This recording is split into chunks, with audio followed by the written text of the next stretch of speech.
ក្នុងឆ្នាំនេះញោមទាំង5មានអាយុគត់ឆ្នាំទាំងអស់គ្នាជាប្រផ្នូលមិនល្អឡើយបើតាមយោបល់អាត្មាមិនគួរតាណាឆ្ងាយទេបើមិនមានអីចាំបាច់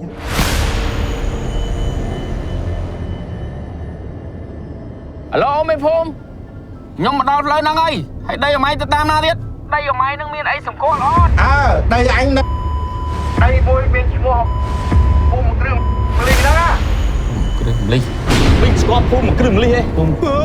ខ្លាចហើយខ្ញុំឡើងហ៊ានទៅខ្ញុំខ្លាចហើយ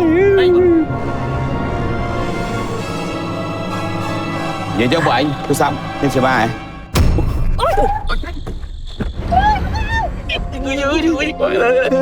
ក្បា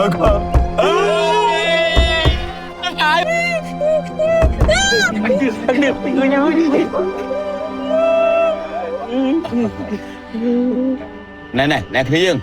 គាត់មនុស្សតាពួកក្មួយខ្លាចខ្មោចឯនៅទីនេះអត់មានខ្មោចមួយទេពួកឯងអើយឆាប់រើបានចេញទីនេះទៅមិនអញមានអារម្មណ៍ថាអញឃើញខ្មោចរឿងខ្លះកាន់តែចង់ដឹងគេមិនឲ្យយើងដឹងនោះទេតែរឿងខ្លះ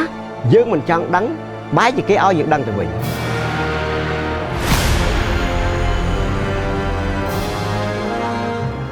ឆាប់ចាក់ចេញពីទីនេះលឿនផុតទាន់គ្រប់យ៉ាងមកទៅរូបពេលមួយមនុស្សកាត់ចូលឡានទីមនុស្សកាន់ទៅអីកាន់មកយេពួកអាខ្មោចកា